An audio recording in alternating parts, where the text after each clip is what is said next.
तो आप आगे पहुंचाओ हमारी बात। ये आपकी ड्यूटी है।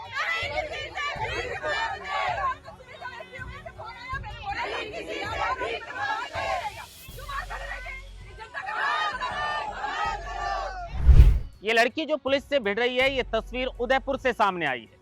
राजस्थान में जब से सब इंस्पेक्टर परीक्षा रद्द हुई है, ईमानदारी से चयनित अभ्यर्थियों का रो रो कर बुरा हाल है। हनुमान बेनीवाल और किरोड़ीलाल मीणा को जमकर खोसने का काम कर रहे हैं। बातचीत इस पर भी करेंगे क्योंकि आरपीएससी की सदस्य मंजू शर्मा ने आरपीएससी के पद को छोड़ दिया है। क्या गिरफ्तारी का डर सताने लगा था या मामला कुछ और है? लेकिन उसके अलावा क्या सचमुच सब इंस्पेक्टर और कांस्टेबल हनुमान बेनीवाल के मंच पर शराब पी कर आए थे? आखिर क्यों हनुमान बेनीवाल ने कहा कि मंच से उतर जाइए, आप लोग नशा करके आए हैं, और अगर मंच से नहीं उतरे तो फिर मैं आपके उच्च अधिकारियों से शिकायत करवाऊंगा और आपका मेडिकल भी करवाऊंगा। तेजा दशमी के अवसर पर हेलीकॉप्टर में सवार होकर हनुमान बेनीवाल ने कई जगह पर शिरकत की। तेजा दशमी के मौके पर तेजाजी महाराज के मंदिरों में जो है वो माथा टेका, लेकिन पुलिस पर भड़कने और उसके अलावा एक ऐसा बयान सोशल मीडिया पर हनुमान बेनीवाल का वायरल है जिसमें वो जाट समाज के लोगों से कह रहे हैं कि आपकी कोई नहीं सुनता है, सिर्फ मैं हूं जिसकी वजह से सुनते हैं। आप लोग तो नशे में धत रहते हैं, कहीं पर आप स्मैक पीते हैं तो कहीं पर एमडी पीते हैं, अपने ही लोगों पर गाड़ियां चढ़ा देते हैं। बातचीत इस पर भी करेंगे, लेकिन बाढ़ की वजह से राजस्थान में हाहाकार मचा हुआ। एक तरफ किसान खुश हैं तो दूसरी तरफ हैरान करने वाली तस्वीरें सामने आती हैं। कहीं पर गाड़ियां पानी के अंदर बह जाती हैं तो कहीं पर लोग बह जाते हैं तो कहीं पर उनके मकान और मवेशी बह जाते हैं। राजस्थान ने इस बार बारिश का 69 वर्ष का रिकॉर्ड तोड़ा है और पूरे राजस्थान में बारिश ने कई इलाकों में जो है वो तबाही जैसा मंजर पैदा कर दिया है। लोगों को रहने के लिए भी और अपने जो मवेशी हैं उनके लिए भी ठिकाना ढूंढने की जरूरत पड़ रही है। बातचीत इस पर भी करेंगे, लेकिन आज राजस्थान विधानसभा का सत्र जो 1 सितंबर से चला था और आज 3 सितंबर 11 बजे तक के लिए स्थगित कर दिया था। आज सत्र चला तो फिर से हंगामा हो गया। विपक्ष तैयारियां करके सदन में पहुंचा था। सदन के बाहर जोरदार नारेबाजी की, शिक्षा मंत्री से इस्तीफे की मांग की और झालावाड़ स्कूल हादसे को लेकर मौन भी रखा 2 मिनट का, और उसके अलावा न्याय की गुहार विपक्ष ने लगाई। सदन के अंदर जोरदार हंगामा हुआ तो 2 बजे तक के लिए सदन को स्थगित कर दिया गया। उसके अलावा सचिन पायलट जिस तरीके से कांग्रेस की इस कमान को संभाले हुए हैं, ऐसा लग रहा है कि प्रदेश अध्यक्ष गोविंद सिंह डोटासरा हैं, लेकिन राजस्थान कांग्रेस की बागडोर अब शायद सचिन पायलट ही संभाल रहे हैं। इस पर भी विस्तार से बातचीत करेंगे, लेकिन वसुंधरा राज सिंधिया का दर्द रह रहकर अब छलकने लगा है। कहीं पर वो ये कहती हैं कि जिसे अपना समझते हैं वहीं पर आया निकल जाता है। कहीं पर वो कहती हैं कि हर जगह हर इंसान के जीवन में वनवास आता है और वनवास के बाद ही वापसी होती है। कल भी जोधपुर के अंदर वसुंधरा राज सिंधिया ने इसी तरह का बयान दिया और इसके बाद अब अटकलें तेज हो चुकी है। इन सब खबरों पर आज राजस्थान डायरी के अंदर विस्तार से चर्चा करेंगे। नमस्कार, आप देख रहे हैं लोकमत हिंदी और मैं हूं आपके साथ महेंद्र बांसुरा।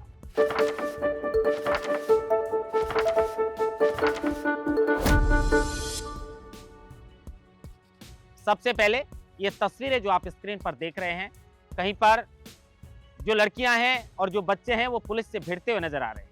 अब देखिए, पुलिस वालों का तो कोई इसमें गुनाह नहीं, कोई कसूर नहीं। जैसे आदेश उच्च अधिकारियों के आते हैं और उच्च अधिकारियों के पास जैसे नेताओं के आदेश आते हैं वैसे ही उन्हें काम करना पड़ता है। लेकिन इन बच्चों का कहना है कि हनुमान बेनीवाल ने और डॉक्टर किरोड़ीलाल मीणा ने हमारा बेड़ा गर्क कर दिया। हम तो ईमानदारी से लगे थे, हमारे पिता मजदूरी करते हैं, हमारे भाई का सिलेक्शन हुआ तो जयपुर के अंदर पढ़ाने के लिए रखा, लेकिन अब कमरा खाली करने की नौबत आ गई। इन बच्चों का दर्द है। सरकार ने भी कंफ्यूजन की स्थिति पैदा कर रखी है। क्या मामला डीबी में जाएगा या फिर सरकार अब हाईकोर्ट के फैसले को मानेगी? पहले तो जोगाराम पटेल साहब ये कह रहे थे, जो विधि मंत्री हैं, कि सब इंस्पेक्टर परीक्षा को हाईकोर्ट ने रद्द नहीं किया है, सिर्फ ऑब्जर्वेशन भेजा है। लेकिन अब तो मान लिया है कि रद्द कर दिया। अब देखिए, हाईकोर्ट ने इस भर्ती पर काफी लंबे समय बाद और कई तारीखों के बाद फैसला जो है वो सुनाया है। राम राय का और बाबूलाल कटारा की इसमें गिरफ्तारी हुई और आरपीएससी में बाकी सदस्यों को लेकर भी हाईकोर्ट ने सवाल खड़े किए और यही बात कही कि घर के भेदियों ने लंका ढाने का काम किया। लेकिन आगे इस मामले में क्या होगा, क्योंकि बच्चे तो लगातार प्रयास कर रहे हैं, लेकिन मुझे लगता है अब इसमें कुछ नहीं होने वाला। इसलिए बच्चों को सब इंस्पेक्टर भर्ती की जो अब वैकेंसी निकली है उसमें शायद तैयारियों पे लग जाना चाहिए। खैर मामला डीबी में जाएगा, उसके बाद क्या होता है उसका भी इंतजार रहेगा। लेकिन हनुमान बेनीवाल कल हेलीकॉप्टर में सवार हुए, अलग अलग जगह पर उन्होंने तेजा दशमी के इस अवसर पर शिरकत की और इसी दौरान हनुमान बेनीवाल ने एक जगह पर जाट समाज के लोगों से ऐसी बात कह दी जिसका वीडियो सोशल मीडिया पर जमकर वायरल है। हनुमान बेनीवाल ने कहा कि आप लोग नशा करके आप लोग नशा करते हैं, कोई एमडी का नशा करता है, कोई स्मैक, अलग अलग नशों का वो नाम ले रहे थे और आपकी कोई नहीं सुनता ना आपको कोई सीरियस लेता है। यहां तक तो बात ठीक थी कि उन्होंने समाज के लोगों को कहा, लेकिन उसके बाद में मंच पर एक सब इंस्पेक्टर और एक कांस्टेबल खड़े थे। आप तस्वीरों में देख सकते हैं हनुमान बेनीवाल उनको बाहर निकलने का इशारा कर रहे हैं और कह रहे हैं कि आप शराब पी कर आए हैं। अब ये शराब वाली बात हनुमान बेनीवाल को कैसे पता चली पता नहीं, लेकिन हनुमान बेनीवाल कह रहे हैं कि मंच से उतर जाइए, नहीं तो मैं उच्च अधिकारियों से शिकायत करूंगा और आपका मेडिकल भी करवाऊं। एक उच्च अधिकारी उन्हें नीचे उतरने के लिए बोलता है, एक सब इंस्पेक्टर कांस्टेबल को बोलता है और फिर वो उतर भी जाते हैं। हनुमान बेनीवाल जिस मंच पे मौजूद थे, क्या उस मंच पर ये पुलिस वाले शराब पी कर आए थे या हनुमान बेनीवाल के आरोप झूठ हैं? ये भी जांच का विषय है, क्योंकि एलिगेशन हनुमान बेनीवाल ने लगाए। क्या कुछ हनुमान बेनीवाल ने कहा है, एक छोटी सी झलक आप सुनिए। आप नीचे जाओ, नीचे तो समझ में आती क्या? नशा कर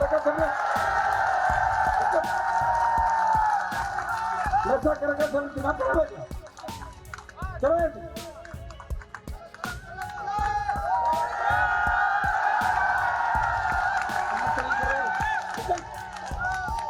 क्या देख रहे हो?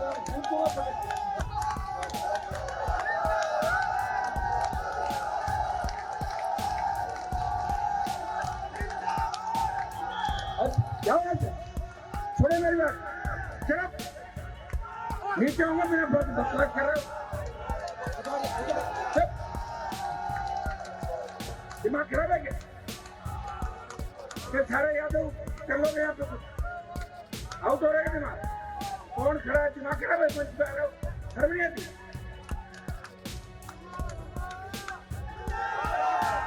औकात में रहो, ठीक है ना?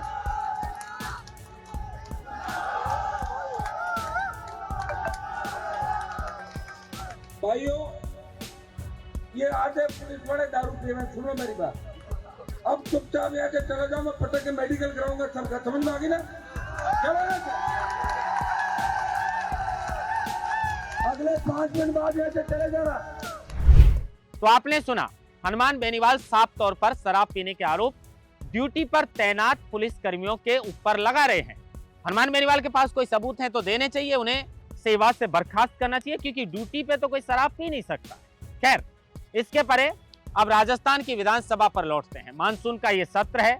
उम्मीद है कि जिन माननीय नेताजियों को, जिन जनप्रतिनिधियों को हम वोट देकर चुनकर भेजते हैं, ताकि ये प्रदेश के लिए नीति और नियम बना सके और प्रदेश के विकास कार्यों के लिए बात करें और प्रदेश से जुड़ी समस्याओं पर बहस विधानसभा के अंदर होनी चाहिए, क्योंकि ये पूरे राजस्थान प्रदेश का मसला है साहब। इसको बार-बार स्थगित करने से राजस्थान प्रदेश का भला नहीं हो सकता। इसलिए विपक्ष को भी सदन को चलने देना चाहिए, क्योंकि 1 तारीख को वोट चोर गद्दी चोर की टी-शर्ट पहनकर जाकर जमकर हंगामा और नारेबाजी कांग्रेस के नेता करते हैं, तो सदन की कार्रवाई को आज यानी 3 सितंबर 11 बजे तक के लिए स्थगित कर दिया था। अब आज 3 तारीख को जो है वो 11 बजे सदन चला, तो कांग्रेस पूरी तैयारियों के साथ आया था। मुद्दा नया था, अब मुद्दा वोट चोरी का नहीं था। अब झालावाड़ स्कूल हादसे में जिन बच्चों की जान गई है, उनको न्याय दिलाने के लिए शिक्षा मंत्री मदन दिलावर से इस्तीफा मांगा जा रहा है। और कांग्रेस ये भी कह रही है कि हमारी सरकार आएगी तो हम स्कूलों की हालत सुधारेंगे। अरे कांग्रेस वालों, आप ये बताइए कि सिर्फ 1.5-2 वर्ष अभी कांग्रेस को जो है वो बीजेपी को शासन में आए हुए हैं। आप खुद गोविंद सिंह डोटासरा साहब राजस्थान के शिक्षा मंत्री रहे थे, आपके ऊपर बहुत सारे आरोप लगे हैं और उन आरोपों की कुंडली भी खुल सकती है, क्योंकि राजकुमार यादव जो अशोक गहलोत के पीएसओ थे, उस तक तो एसओजी पहुंच गए, लेकिन पिक्चर अभी पूरी बाकी है। खैर, उसके अलावा जिन मुद्दों की आज आप बात करें, उस पर बात करें तो 2 साल में तो अगर आपने 5 वर्ष में स्कूलों के हालात सुधारे होते, तो क्या बीजेपी सरकार आते ही वो भवन जर्जर हो गए या आपके कार्यकाल में भी उनमें खामियां रह गई? अब झालावाड़ स्कूल हादसे को लेकर मौन भी रखा गया विधानसभा के वहां पर, और जमकर हंगामा कर शिक्षा मंत्री से इस्तीफा मांगा गया था। इसी मामले को लेकर नरेश मीणा को जेल भी हो गई थी। और ये बात तो सही है, देखिए ये कांग्रेस है या बीजेपी है, जिम्मेदार कौन है पता नहीं, लेकिन स्कूल में पढ़ने वाले उन मासूम बच्चों को ये नहीं पता था कि स्कूल का जर्जर भवन उनकी जिंदगी छीन लेगा। उनके परिवारों को अगर इस बात का जरा भी अंदाजा होता तो वो बच्चों को पढ़ने के लिए नहीं भेजते, लेकिन अचानक स्कूल की छत धड़धड़ाकर गिर जाती है और उसके बाद उन मासूमों की जान चले जाती है। बहुत सारे बच्चे घायल हो जाते हैं और उनके परिवारों को अब तक मुआवजा जितना मिलना चाहिए उतना नहीं मिल पाया है। खैर, आज ये मुद्दा विधानसभा के अंदर भी गरमाया। अब आगे इसमें क्या होने वाला है, क्या शिक्षा मंत्री इस्तीफा देंगे? अब शिक्षा मंत्री की तो बात चल रही है कि भाई कैबिनेट विस्तार किया जाएगा तो मंत्री जी की छुट्टी हो सकती है। खैर, इंतजार इस बात का भी रहेगा। सदन की कार्रवाई को लेकर लगातार अपडेट हम आपको लोकमत हिंदी के माध्यम से देते रहेंगे, लेकिन उसके अलावा अब बात करेंगे वसुंधरा राज सिंधिया पर। देखिए, महारानी वसुंधरा राज सिंधिया राजस्थान की कद्दावर नेता है, 2 बार सूबे की मुखिया यानी मुख्यमंत्री रह चुकी है। वो कद्दावर नेता है, इसमें कोई दौराई नहीं है। एक बड़ा जन समर्थन उनके साथ है, इसमें भी कोई दौराई नहीं है। लेकिन महारानी वसुंधरा राज सिंधिया अलग अलग जगह पर कई बार ऐसे बयान दे जाती हैं कि महीनों तक उन बयानों को लेकर राजनीतिक गलियारों में चर्चा होती रहती है। धौलपुर के अंदर महारानी ने एक बात कही कि जिसे अपना समझते हैं वही पराया निकलता है, हर व्यक्ति के जीवन में वनवास आता है। क्या कहना चाहती थी महारानी वसुंधरा सिंधिया? आप कमेंट बॉक्स में जरूर बताइए कि महारानी वसुंधरा सिंधिया क्या चाहती। कल भी जोधपुर के अंदर उन्होंने यही कहा कि हम लड़ेंगे, अगर हम टूटेंगे तो दिक्कत होगी, हम लड़ेंगे और ईश्वर पर अटूट भरोसा रखेंगे तो हर मनोकामना जरूर पूरी होगी। मतलब महारानी अपने आप को संतोष दे रही थी या लोगों को कुछ कहना चाह रही थी, पता नहीं, लेकिन रह रहकर जो महारानी का दर्द छलकता है उसको लेकर भी राजनीतिक गलियारों में चर्चा हो जाती है कि क्या महारानी बीजेपी से बगावत करेंगे। अब देखिए, मुझे लगता नहीं है कि वसुंधरा राज सिंधिया बीजेपी को छोड़ने वाली हैं, लेकिन इस तरह के बयानों से जो है वो राजनीतिक गलियारों में कई तरह की अटकलें लगाई जाती हैं। कल राजस्थान के ज्यादातर नेता विजयदशमी के मौके पर अलग अलग जगह पर जाकर तेजा दशमी के अवसर पर तेजाजी महाराज के यहाँ माथा टेके हैं। हनुमान बेनीवाल ने भी पूरे दिन भर हेलीकॉप्टर से उड़ान भरी है। सचिन पायलट का भी पावर दिन भर देखने को मिला है। पायलट का जन्मदिन भी आने वाला है, जन्मदिन को लेकर भी खासी तैयारियां हैं, पोस्टर भी जारी कर दिया है। और उसके अलावा सचिन पायलट के जन्मदिन पर एक रिकॉर्ड 2020 में राजस्थान में बना था। 45,000 यूनिट रक्त एक दिन के अंदर अगर किसी नेता के जन्मदिन पर इकट्ठा हुआ था, जिसमें 400 शिविर लगाए गए थे, तो वो थे सचिन पायलट। वो दौर कोरोना का था और कोरोना में पायलट साहब ने अपने जन्मदिन पर ये जो काम किया और उनके समर्थकों ने जो रक्तदान किया, वो रक्तदान कोरोना में जो लोग बीमार हुए थे, कोरोना की चपेट में आए थे, और बाकी लोग जिनकी तबीयत खराब थी, जिन्हें रक्त की जरूरत थी, उनके लिए एक संजीवनी बनकर वो रक्त काम आया था। इस बार भी पायलट साहब के जन्मदिन के दिन तैयारियां जोरों पर हैं। पिछले वर्ष वो जन्मदिन के मौके पर विदेश में थे, लेकिन इस बार सांवलिया सेठ चित्तौड़गढ़ के अंदर वो अपना 48वां जन्मदिन सेलिब्रेट करने जा रहे हैं। 7 सितंबर 1977 को उत्तर प्रदेश के सहारनपुर के वेदपुरा में राजेश पायलट और रमा पायलट के घर में सचिन पायलट का जन्मदिन हुआ था। अब इस जन्म के बाद सचिन पायलट और उनके पिता को जो है वो राजनीति में अच्छी खासी जो पहचान मिली थी वो राजस्थान से मिली थी। दौसा उनका लोकसभा क्षेत्र जो है वो गढ़ माना जाता है, लेकिन फिलहाल सचिन पायलट टोंक से विधायक हैं। विधानसभा पर हमारी लगातार नजर रहेगी, बाकी तमाम खबरों पर भी रहेगी, क्योंकि अलग अलग जिलों में बच्चे सब इंस्पेक्टर भर्ती को लेकर लगातार प्रोटेस्ट कर रहे हैं और पल पल की जानकारी हम आपको लोकमत हिंदी के माध्यम से देते रहेंगे। महेंद्र मास्टर, लोकमत हिंदी, जयपुर।